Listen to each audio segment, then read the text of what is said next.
Halo sobat, jumpa lagi di channel Kedai Kopi. Poco Indonesia resmi meluncurkan smartphone entry level terbarunya, yakni Poco M6. Smartphone ini digadang-gadang sebagai smartphone stylish dengan value terbaik di kelasnya. Meski stylish, smartphone ini tetap membawa performa mumpuni dan fitur yang memberikan fearless experience. Nah, bagi sobat yang tertarik untuk meminangnya, langkah baiknya simak dulu 9 kelebihan dan kekurangan Poco M6. Tapi sebelum lanjut nonton, jangan lupa ngopi dulu. Kalau sudah, silahkan like dan subscribe channel ini agar bisa berkembang dan bermanfaat bagi semua orang.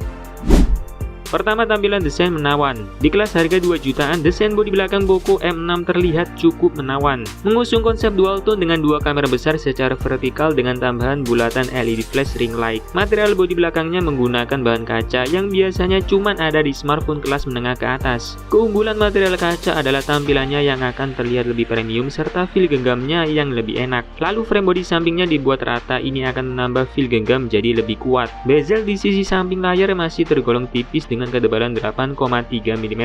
Layarnya pun sudah gunakan desain punch-hole yang membuatnya kelihatan modern. Hadir dalam 3 varian warna menarik, yakni black, purple, dan silver. Kedua kamera bisa diandalkan. Di sektor fotografi, kamera utama Poco M6 menggunakan sensor Samsung HM6. Sensor ini biasanya hanya ada di smartphone dengan harga minimal 3 jutaan. Di bagian belakang, smartphone ini dibekali dua kamera, yakni kamera utama 108 MP dan kamera makro 2 MP. Berkat resolusi tinggi, kamera smartphone ini bisa melakukan lossless zoom sebanyak 3 kali. Karena resolusinya besar, saat di zoom 3 kali pun detail gambar masih terlihat cukup baik. Kameranya menggunakan teknologi nano Bayer yang menyatukan 9 piksel menjadi 1 piksel besar. Ini bertujuan agar kameranya bisa menangkap cahaya lebih banyak untuk menghasilkan gambar yang lebih berkualitas. Kemudian di bagian depan terdapat sensor kamera 13 MP yang sudah cukup oke untuk kebutuhan selfie.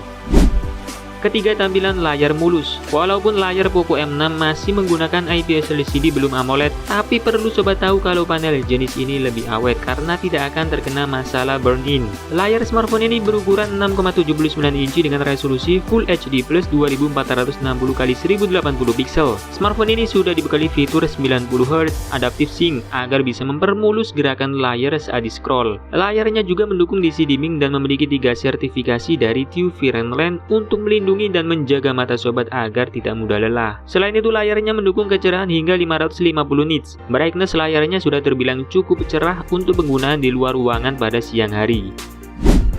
Keempat, baterai tahan lama. Di sektor daya, Poco M6 dibekali kapasitas baterai 5030 mAh yang siap bertahan seharian penuh. Baterainya diklaim mampu bertahan hingga 19 hari dalam mode standby, 127 jam memutar musik, 17 jam pemutaran video, atau bertahan hingga 34 jam untuk telepon. Smartphone ini menggunakan sel baterai yang lebih aman dan bisa diandalkan, sehingga kesehatan baterainya pun diklaim tetap berada di 80% setelah 1000 siklus pengisian daya. Tidak lupa, smartphone ini juga dibekali fitur pengisian daya cepat 33 Watt. Menurut penguji dari Jagat Review, mengisi baterai dari 0 sampai penuh hanya butuh waktu sekitar 1 jam 13 menit. Dilengkapi pula Smart Charging Engine yang akan menyesuaikan daya pengisian dengan berbagai skenario untuk mengoptimalkan efisiensi sekaligus memperpanjang masa pakai baterai.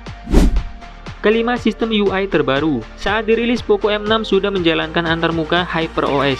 UI ini merupakan peningkatan dari MIUI, jadi sobat tidak perlu menunggu updatean sistem operasi selanjutnya. Bahkan smartphone ini sudah menggunakan sistem operasi Android 14 yang merupakan versi terbaru di tahun 2024. HyperOS disebut memiliki performa yang lebih teroptimasi serta efisiensi daya yang lebih baik. Dengan begitu, smartphone ini mendapat benefit dalam bentuk baterai yang lebih tahan lama. UI ini juga dinilai memiliki sistem keamanan privasi yang lebih baik, UI kamera yang lebih nyaman, serta memiliki integrasi layanan yang lebih bagus. Nah, selain kelebihan-kelebihan tadi, tentunya Poco M6 juga punya beberapa kekurangan yang perlu sobat perhatikan sebelum membelinya. Apa saja itu?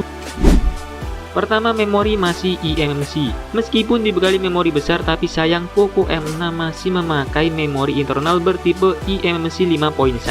Jenis memori ini terbilang sudah ketinggalan zaman, di mana brand lain sudah mulai beralih ke memori UFS yang punya kecepatan baca tulis yang lebih kencang. Alhasil, performa smartphone ini akan terasa kalah saing saat melakukan transfer data atau membuka aplikasi untuk pertama kalinya. Kedua, performa biasa saja. Chipset Helio G91 Ultra yang mengotaki Poco M6 masih mampu memberikan pengalaman yang lancar untuk kebutuhan sehari-hari. Kendati begitu, chipset ini masih kalah saing dengan Helio G99 yang sering digunakan smartphone 2 jutaan. Menurut pengujian performa sintetis dari Jagat Review, Poco M6 hanya meraih skor AnTuTu 9 sebesar 260 ribuan poin. Padahal smartphone kompetitor lain di kelas harganya sudah dibekali Helio G99 dengan skor AnTuTu 400 ribuan poin.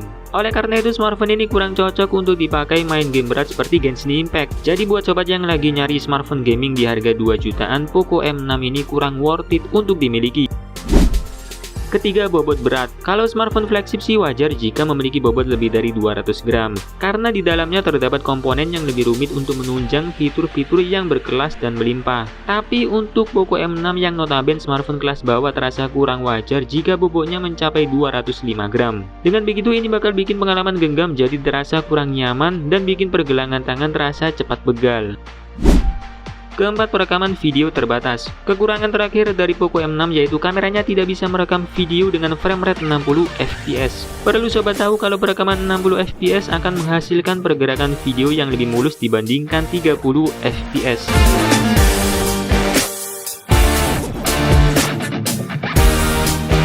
Nah, setelah mengetahui kelebihan dan kekurangan Poco M6, maka sobat bisa mempertimbangkan apakah smartphone ini layak dibeli atau tidak. Oke, terima kasih sudah menonton video ini. Saya admin Grey Copy pamit undur diri, sampai ketemu lagi di video selanjutnya. Bye-bye.